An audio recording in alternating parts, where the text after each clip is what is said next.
हाय, आप देख रहे हैं इंडिया न्यूज़ इन खबर और मैं हूं विष्णु शर्मा। मेरे साथ हैं विद्या शंकर तिवारी, हमारे सहयोगी।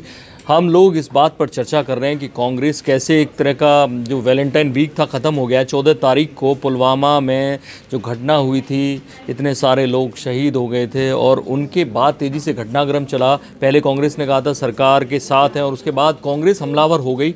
ऐसे में सरकार से करीब 8 दिन हो गए, आज हम ये वीडियो कर रहे हैं, चर्चा कर रहे हैं कि क्या सरकार ने कुछ ऐसे कदम उठाए नेशनल लेवल पर, इंटरनेशनल लेवल पर, आपस में द्विपक्षीय लेवल पर, जिससे पाकिस्तान पर दबाव पड़े, या कह सकते हो कि वाकई में भारत सरकार के उठाए कदमों से कुछ न कुछ शहीद के परिवारों को या उनके समर्थकों को, भारतीयों को कुछ राहत मिली है, या वाकई में पाकिस्तान को कुछ ऐसा नुकसान या झटका लगा है?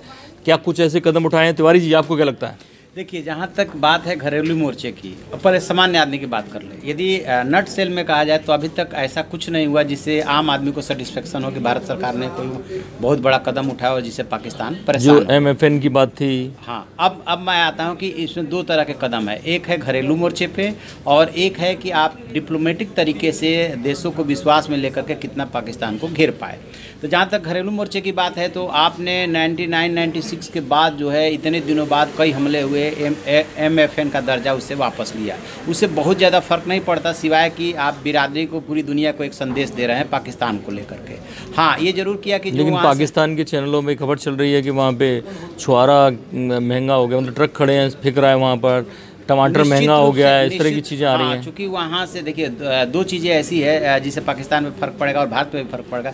भारत में ड्यूटी फ्री जो है सीमेंट आ रहा था वहाँ से, और इसके अलावा जो फल, जिस छुआरे वगैरह की बात कर रहे हैं, इस पर फ़र्क पड़ता है कि भारत यदि नहीं ले गई या 200% उस पर कस्टम ड्यूटी लगा दिया तो स्वाभाविक है कि वो नहीं आएगा, महंगा हो जाएगा, तो वहाँ पर लोगों को परेशानी होगी। लेकिन इससे बहुत ज़्यादा फ़र्क नहीं पड़ने वाला है, एक चीज़। दूसरी चीज़ बात ये हुई है कि अब इंटरनेशनल मोर्चे पे आते हैं, यही दो कदम उठाए हैं अभी तक भारत ने, और उनके राजदूत को बुला करके जो भी बोलना कहना था वो कह दिया उन्होंने, बुला करके आपके उससे कह दिया, डिप्लोमेट से, वो ठीक है, वो एक फॉर्मेलिटी होती है। अंतर्राष्ट्रीय मोर्चे की जहाँ तक बात है तो इसमें मुझे जहाँ तक लगता है कि भारत के खुद से ज़्यादा दुनिया का रोल है। और दुनिया के रोल के मामले में देखें तो भारत पहले जब उरी हमले के बाद भी जो किया था और अब भी जो कर रहा है उसका प्रभाव तो पड़ा है।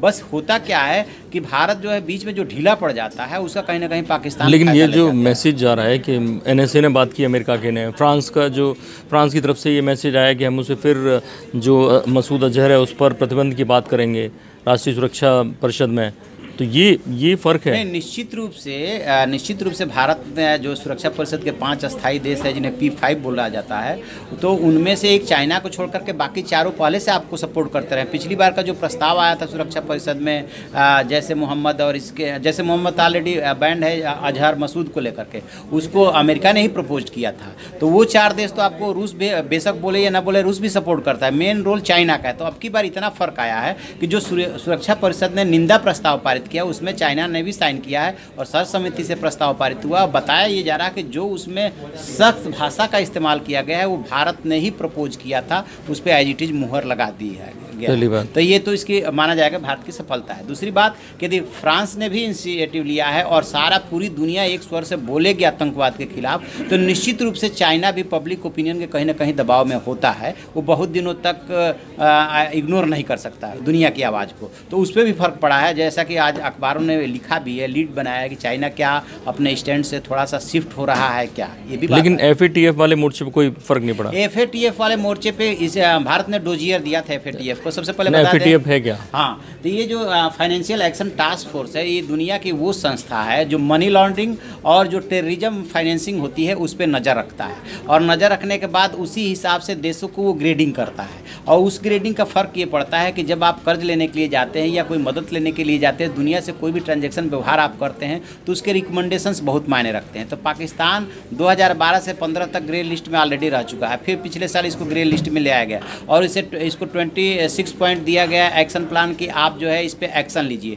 इसी कड़ी में आपको ध्यान होगा कि अभी एक दिन पहले जस्ट जो है पाकिस्तान के प्रधानमंत्री ने मीटिंग करके जमात उद दावा को फिर से बैन किया। तो ऐसा लगा कि कहीं भारत के दबाव में तो नहीं हो रहा, लेकिन ये इसके पीछे की वजह ये थी कि FATF की बैठक होने वाली है और वो संदेश देना चाहते थे कि हम ऑलरेडी एक्शन ले रहे हैं। लेकिन उनके एक्शन से FATF जो संतुष्ट नहीं हुआ और उसने ग्रे लिस्ट में ही रहने दिया और कहा कि आप जल्दी से एक्शन लीजिए, नहीं तो फिर जो अगली बैठक होगी जून में जो होती है, जून में जो बैठक बैठक होगी, फिर उसमें हम विचार करेंगे कि कहीं आपको ब्लैक लिस्ट तो नहीं करना पड़ेगा। और जो वर्ल्ड कप मैच की बात है, देखिए वर्ल्ड कप की जहाँ तक बात है उसमें डायरेक्ट सरकार इन्वॉल्व नहीं है। हालांकि उसके पदाधिकारी हैं राजीव शुक्ला, ऑलरेडी वो बोल चुके हैं कि भारत सरकार जो कहेगी वो हम करेंगे। उसमें मैं जहाँ तक सोच रहा हूँ कि बीसीसीआई के जो है हाथ बंधे हुए हैं, जो उसके रूल्स रेगुलेशंस है वो इतने सख्त हैं कि यदि आप उस मैच से हटते हैं, आप पाकिस्तान के साथ नहीं खेलते हैं, तो फिर आगे चल के आपको दिक्कत होगी। दूसरा कि बिना पाकिस्तान को हरा ही पाकिस्तान एक तरह से जीत जाएगा उसमें। और अगर हम बात करें जो सिंधु नदी जल समझौता जो है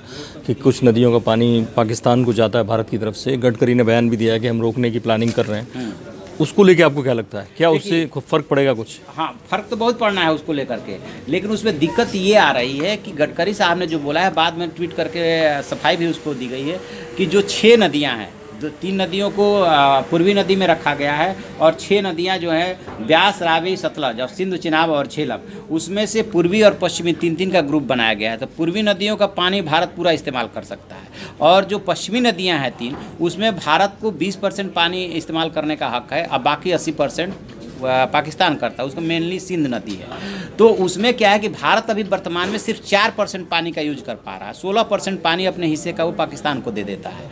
तो उसी को लेकर के गडकरी साहब ने बोला है कि हम ये चाहते हैं कि उस पानी को हम जो है जमुना में डालें, लेकिन इसके लिए दिक्कत ये है कि आपको बड़ी तैयारी करनी है, डैम बनाना है, नहर बनाना है, तभी कैसे उस पानी को ले आएंगे जमुना में, ये दिक्कत है भारत। तो ऐसे में कई मोर्चों पर सरकार ने एक्शन लिया है। इसके अलावा जम्मू कश्मीर के ऐसे घने जंगलों में एक्शन जो आर्मी ले रही है उसको खुली छूट दी हुई है, वो एक अलग है। देश भर में तमाम जगह गिरफ्तारियां हो रही हैं, वो एक अलग मोर्चा है और विदेश का मोर्चा है। लेकिन फिर भी देश को उरी का जैसे जवाब दिया था, सर्जिकल स्ट्राइक जैसा, उस तरह का कोई रिमार्केबल जवाब चाहिए जिसको जवाब भले ही विपक्षी पार्टी ना माने, लेकिन कम से कम देश माने, देश के लोग माने, या कम से कम मोदी के समर्थक और शहीदों के परिवार माने कि ऐसा जवाब दिया गया है। तो उस जवाब का इंतज़ार अभी भी देश को है और उम्मीद की जा रही है कि ये सरकार वो जवाब जल्द देगी। अगर देती है तो वाकई में एक अच्छा मैसेज जाएगा। इस तरह की बाकी खबरों के लिए देखते रहिए इंडिया न्यूज़, सब्सक्राइब करें इन खबर। थैंक यू, नमस्कार।